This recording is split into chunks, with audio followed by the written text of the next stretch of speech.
how long? So throughout the last 40 years in EPDC has kept its dynamism and has reflected on the sector with a critical mind on the problems of the countries, and has given very important contributions, and has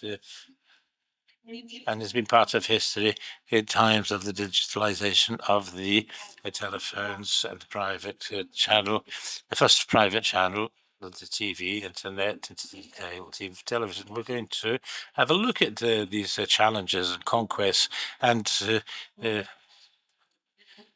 with the former chair people who are with me, Ms. Gonçalves Sequeira Braga, who was founder of APDC in 1984 and who was president until 1985, and José Graça Bau, who was the president of APDC to 1997, Pedro Norton, president of APDC to January 13th. And so it's a great pleasure to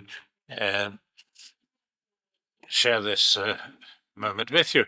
And so I would like you to take us to 1984. What was it like in Portugal, telecommunications, when you had this rather bold initiative? Thank you very much. I would like to greet the president of APDC, Rogério Carapuça, and the Congress chairman, Linda Oliveira. I would say that too contributed, that is indirectly, for the creation of APDC was Dr. João Carlos, Secretary of State for Communications, because he left the administration of CTTs and allowed me to have a year off where I began to think of the creation of the association. So everything started off with the mission. So a resignation. So if today it was easy, we would just exchange a number of emails. People would agree on the concept, and then we would have a dinner or a lunch to approve this. And this time, that's not the way it was. Now I had to challenge 16 people to do this. People agreed, but they only found out about the whole concept in a dinner that we had and was approved. Was it easy to reach this conclusion? I would like to point out the following, though. And we had, in the life of the association, 3 cycles. The first cycle, which is a cycle of the birth, where APDC was predominantly an association of people with the support of a number of companies, service providers. At the time, they were public companies. And then the second phase, we were an association of people with companies, and companies that provide services and manufacturers. Today, we are an association of companies with the support of people. And so most of the young people present in the audience don't realize this. When we came to the association, we were trying to recover the delays that we had in the telephony and telex. I was in the administration. It was Dr. Oliveira Martins. She had a program with Siemens for 5 years after the third year. He'd finished, and he'd finished for a very simple reason, because the facts had put an end to telex. And also with Graça Bau and Fernando Mendes, there was a black book called New Services. The Graça Bau foresaw that in the year 2000 maybe 100 or 200,000 mobile phones, and he was right. And this contributed to divulge culture. And this coincided with the emergence of mobile services, the privatization, liberalization, which began to emerge in Europe. And there's a fundamental thing for the first phase. We had presidents in the APDC of a world class who worked for us pro bono, and this allowed the association to grow I think it began with about maybe 100, 150 members, and after 5 or 6 years, we had over 1,000. And now there are fewer that for the reasons that Claire has mentioned.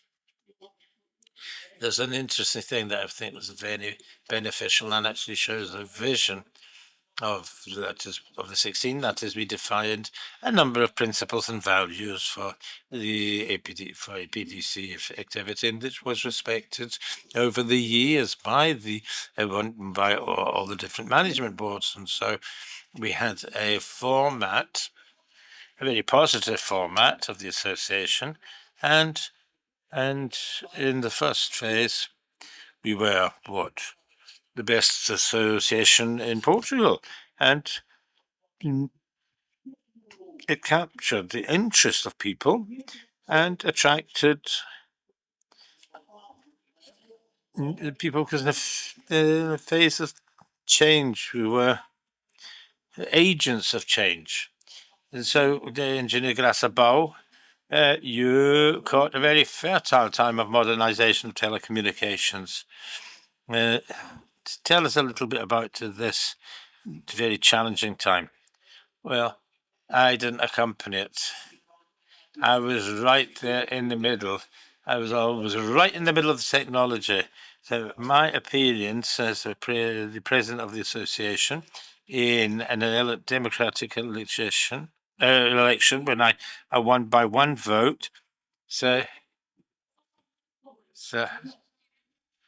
we will talk about this, but just to remind us exactly how telecommunications are there in the 90s. This gentleman was very young, so he doesn't know, but we were born at a time when we didn't talk on the phone. We were born for telecommunications. We couldn't talk from Lisbon, from Porto, from Lisbon. Most of the countries didn't have automatic services. We wanted to make a phone call. You had to use the telephonist, and then she made the connection, and so the country was in chaos. It couldn't develop because if there were no telecommunications, there were no communication, and the professionals worked with telex. So there were hundreds of telex, and this was the country, and we arrived at a very good time. This was terrible. And anything we do is good to show that we're heroes, and so we started in the 80s. And here, people are going to think this a bit strange. We began to put optic fibers in the 80s. The first optic fiber is 80 from Portugal. It's 84, and it connects Marinha Grande to Leiria. Why? For the mold industry.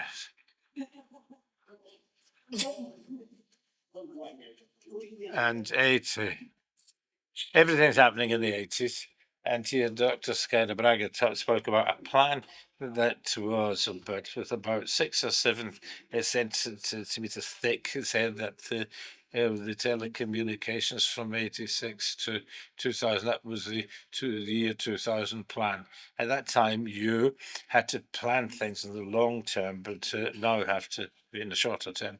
But I think that APDC was the awakening call, and so the companies at the time wanted to be in the front. I wasn't to say it was the rest of the country except Lisbon and Porto, and we were really lagging behind. And so we said, look, we're going to take over telecommunications. We're going to have congresses and we're going to show that we have everything. But tell us a little bit about the 90s and the conquests in terms of telecommunications, which were very important. And this plan, we had the whole strategy. We made the whole strategy for the company, mobile services. We didn't really know what they were because that was something related to the military, and we heard that they were going to implant mobile services in the US, in the paging. You don't know what paging is, do you?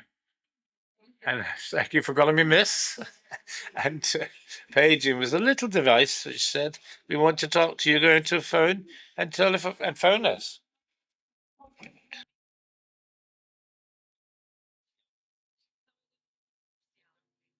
And that's what we called a beep. So you're older than I thought you were. So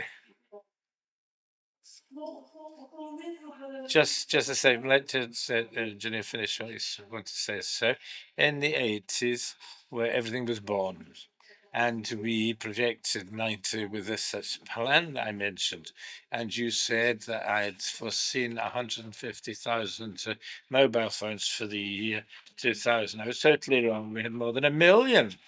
And here's a problem in telemobiles, and I'm going to show you. This was a mobile phone, but it looks like a tractor. I made quite a few calls from the beach with this mobile phone.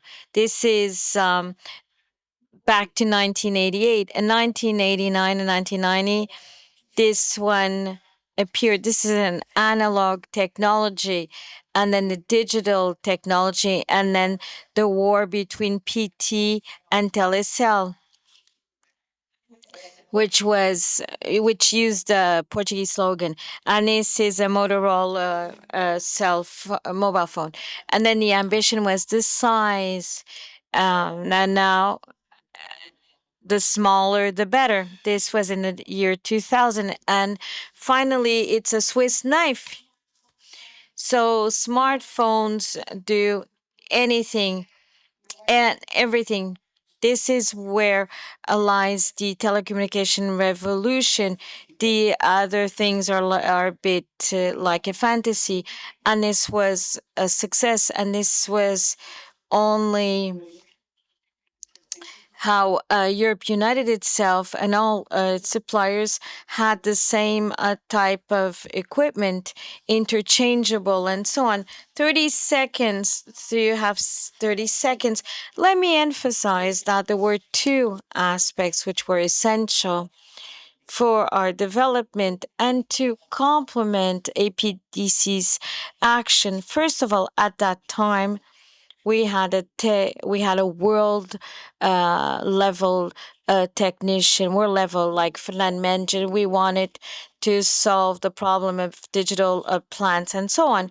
Second of all, there was a body, an entity, which was INESC, which contributed quite a lot to the development of telecommunication in Portugal within R&D. And the first Congress before APDC was one organized by INESC. And INESC with APDC contributed to the fertilization of digital technology in the Portuguese city. Pedro Norton, more recent mandate between 2011 2013, during the Troika period. Did it mark your mandate? Yes, it is. There were two things that marked what we did during these years. The first was the death of Diogo Vasconcelos. So he passed away, and he was a very important APDC president. And I believe that in institutions and as leaders, we don't have to reinvent things. Um, we have to enhance and take advantage of ideas brought to us by Duke. But I took office in February 2011, and the country in March 2011 was requesting a bailout. The country was upside down, and the question was how APDC positioned itself in such a complicated period. And APDC, as the two members of the panel explained, APDC was quite prestigious with an extraordinary role, and it became clear in during very challenging, very tough years for the sector, APDC should be capable of saying that we're present to help the country, and this in terms of difficulty in our collective life. And we organized a first congress geared towards giving that sign to the country. It was named Quantifying the Future, but marked by the production of a study that we challenged the sector to produce, a study that tried to identify several mainstreaming measures called 11 billion reasons, aiming at saving 11 billion euros, which could have represented two airports being built. So the study touched upon interoperability, fighting fraud, process digitalization produced by the sector that we submitted to the government, Carlos Moedas, at that time. And let me repeat and say it was an attempt of a call to action in the sector, saying that this sector is also present if the country needs it. And this effort was acknowledged by the government at the time.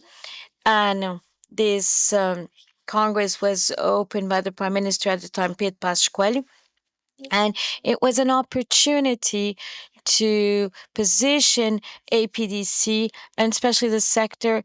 Let me repeat, a sector that was present in the good times of and tough times of the country. And I think we did respond to that repto.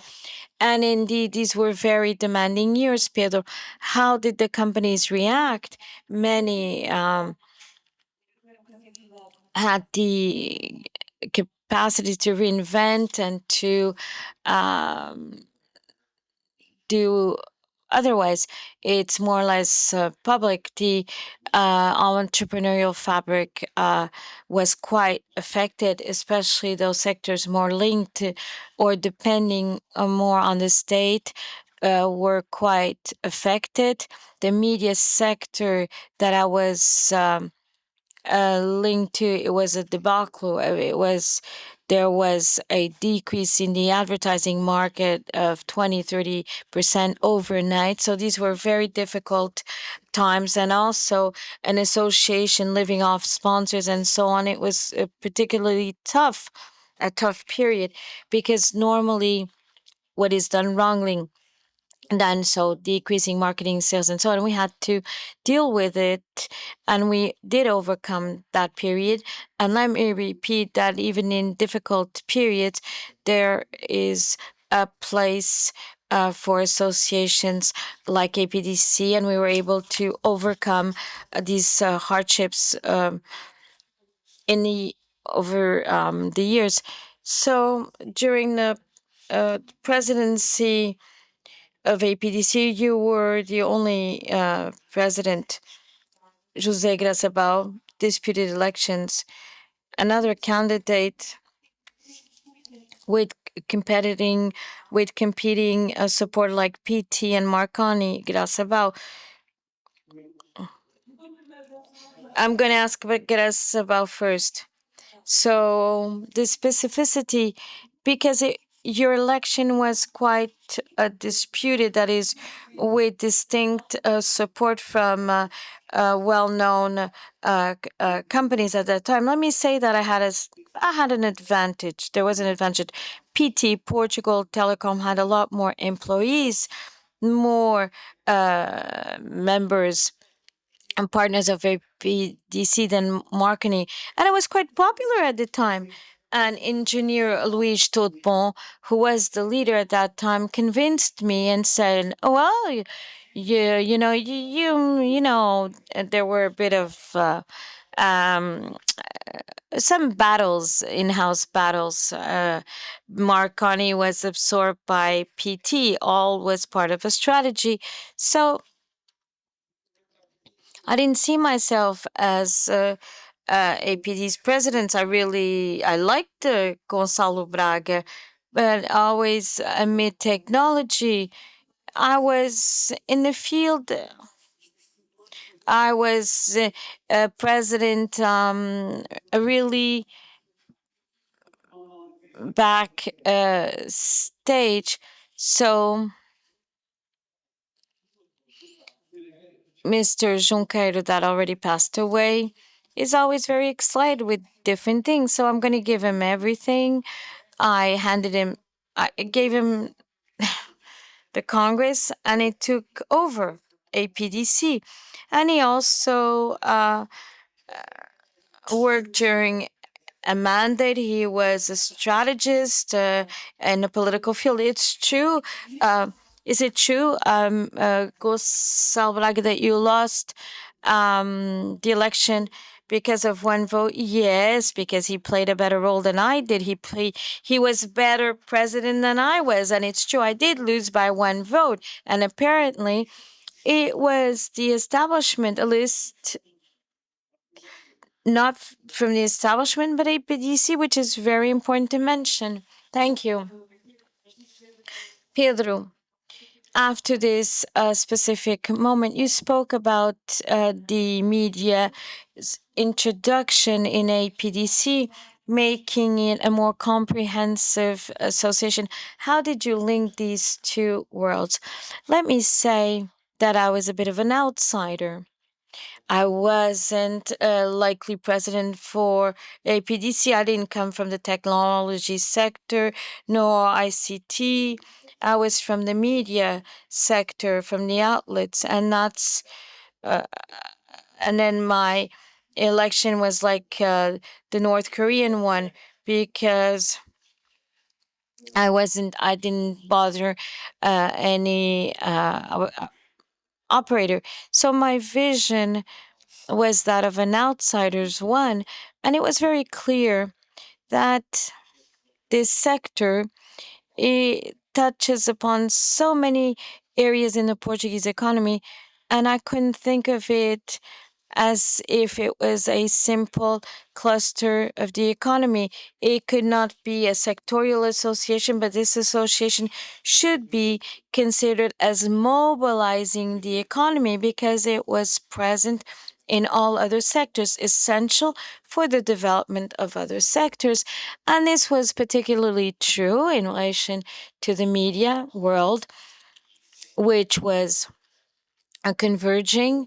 There was a convergence between these two worlds. Myself and Graça Bao worked quite a lot. We worked together in launching SIC Notícias.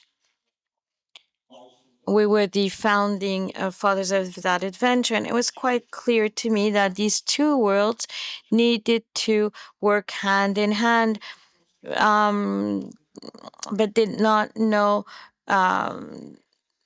much about their own world. So they looked at one another weirdly. So I tried to bring them closer, to bring closer these two worlds. During the first Congress we organized, there was a panel on convergence between media and telecommunication. And from then on, at the second Congress, we organized a topic on the state of the nation, so as to give them centrality and that they were part of the APDC family.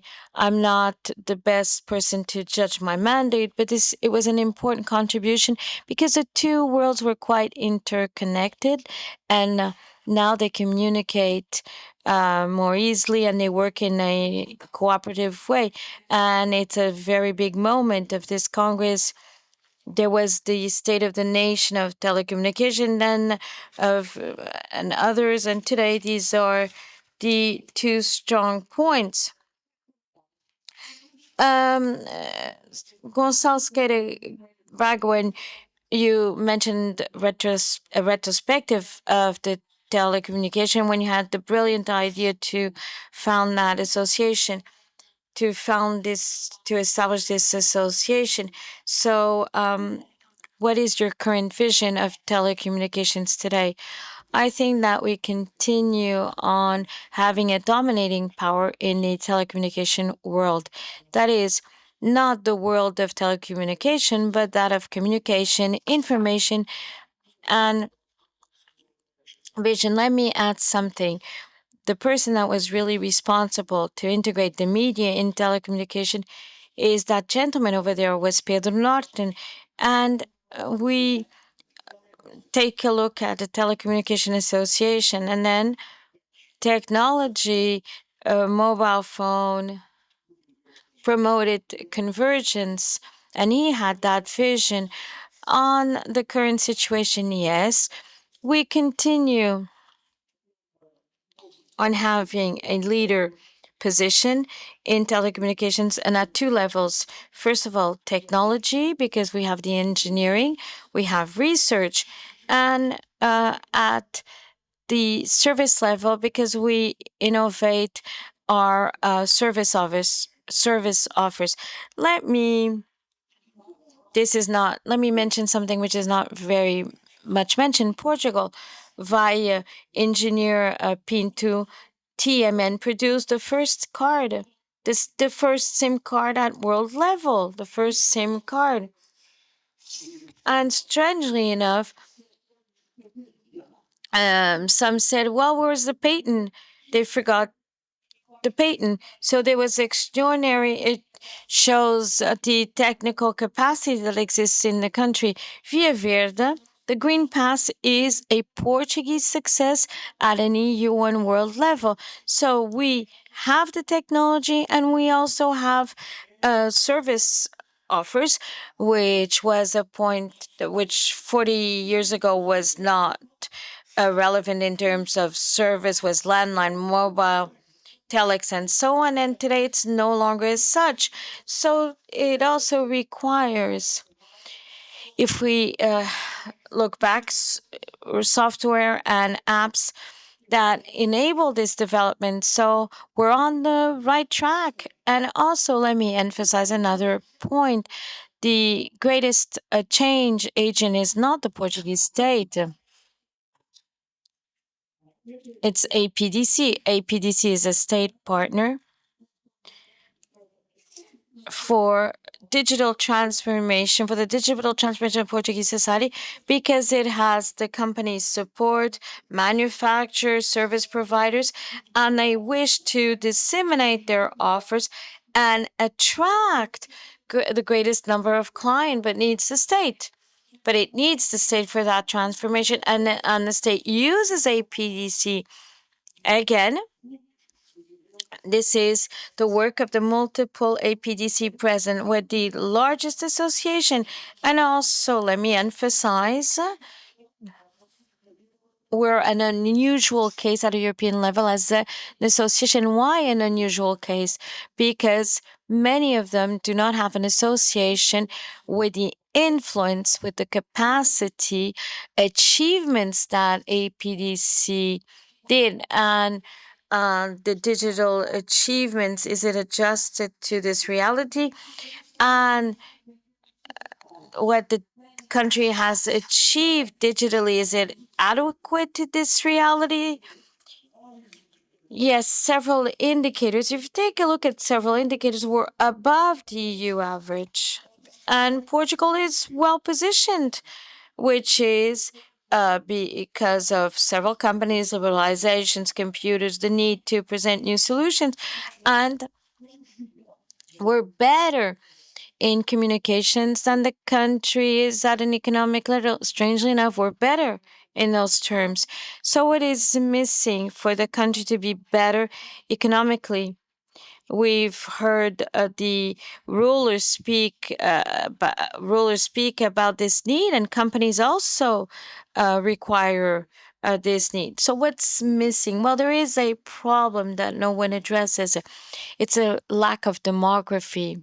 Portugal has a serious demographic problem, that is where we'll go from 10 million inhabitants to 8 million. Our labor force will decrease by 400,000. We have 500,000 graduates leaving. We're financing graduates in Europe at a cheap cost. And who invested was Portugal. Can we count on immigration to bridge that gap? We can have some skilled immigrants, we can have some, but we need Portuguese with the skills to face challenges, with competence to face challenges, and companies have a level, have a population with a good literacy level. People learn using a mobile phone, and to be able to use the digital world, but leaders, technicians are missing, lack with the competencies, skills to support our development, because there's another factor. Another fact in this context, our companies can't just look at the Portuguese one, but at the international. And this requires capitals that do not exist. So we need to correct, and we need to affirm ourselves in this global society as providing offers. There are listed companies that have already gone through internationalization, but we need to do more. If not, we're limited to providing local services that are decreasing because there are less young people, there are older people, fewer young people, more older people. Engineer Graça, about do you feel that we're going to lack the skilled workforce because of the demographic issues in the country? You're making me swim.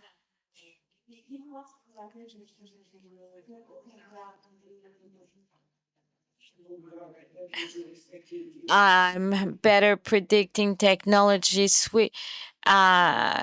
You're making me swim very far away. So, in the 21st century, can Portugal be proud of the offer it has in the telecommunications market? Could it be proud of what exists? I'm not as optimistic as Mr. Braga. PT's implosion harmed telecommunications development because Portugal Telecom started having less capacity, and competition did not have to fight every day. So telecommunications, in the ambition of being a driver of social economic transformation, is losing strength. When we launched cable TV, when we launched channels, do you see the revolution? It was to when we had just three channels, and to move on to hundreds or so, 300. We depend on the news channels. I launched CNL, and then there was a battle. Then I had to ask C Noticias um, to compete as another channel was launched, and then I was kind of like shredded to pieces. This is as an analogy.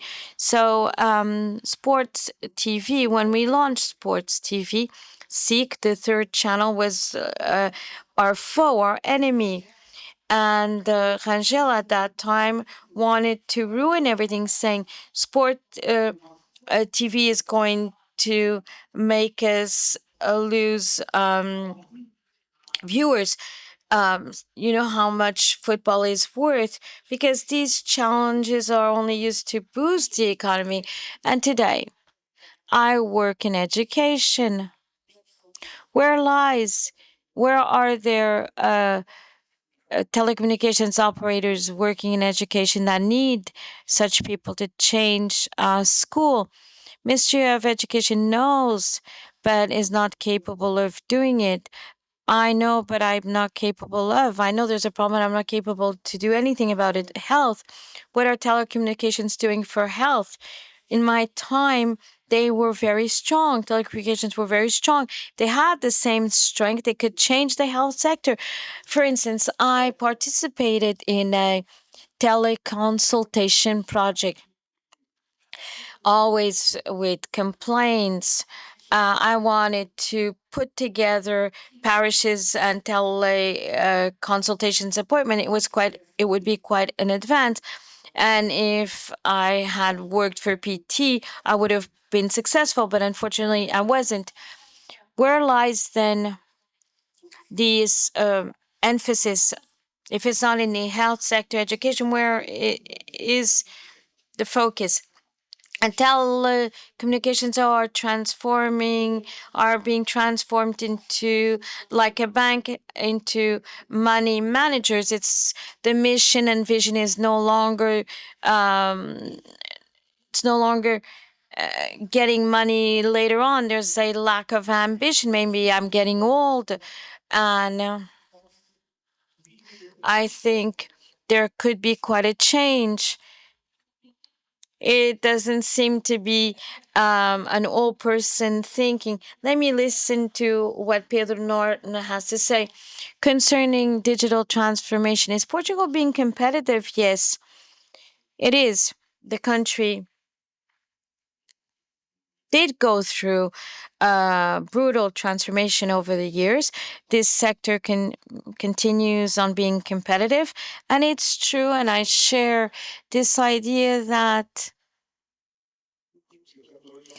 the sector is very different from what it was uh, before with the PT Portugal Telecoms crisis with different characteristics, fragment, and it doesn't mean that it's bad.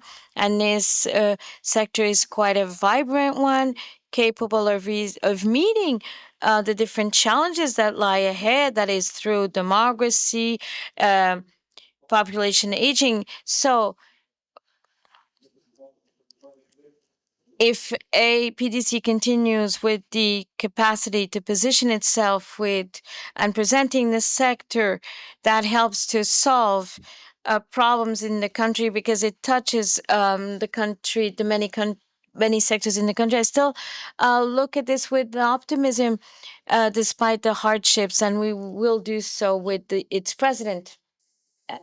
Vou perguntar-lhe, no fundo, vou fazer o mesmo desafio aos três. So I would like to put forward a challenge to you. What advice would you like to give to the current president of APDC or the future one?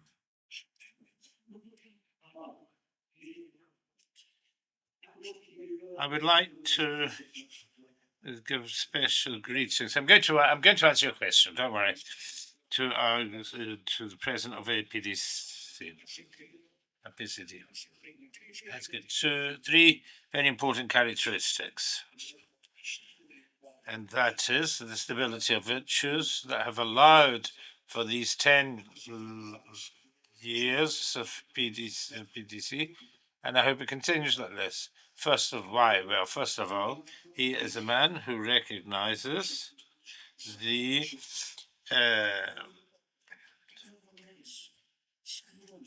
he takes advantage of the virtues of the past. He's got a vision of the past. His vision 10 years ago was not the same.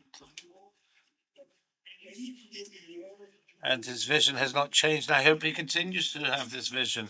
And he has a third characteristic, which is very important. He acts properly in the present. And we have to finish, please. And I would like to give him a show of hands, Mr. for the president of the APTC. Em pauta, vai ser entrevistado logo de seguida. Bom, passando Graça Bau. So, Graça Bau, would you like to leave a challenge to Jenica Raposo? He's not going to follow my characteristics. Since I was young, was being the enfant terrible. I think he needs a little bit to be the enfant terrible because I talked about things that aren't going so well. So maybe he could push things a little bit forward in education. we are investing in millions of schools which teachers aren't ready to use the technology. APDC cannot help teachers not to be afraid of technology, to launch training. So that would be a challenge. And so we're going to hear what the president, and to finish, Pedro Martin. Well, following what the other two have just said, I think Mr. Zeri has done.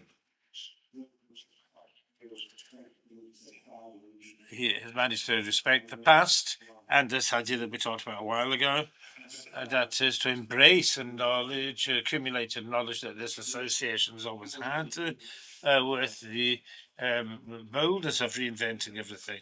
And so if he carries on with these two elements, it's going to be the success he's been for the last 10 years. Thank you very much, everybody.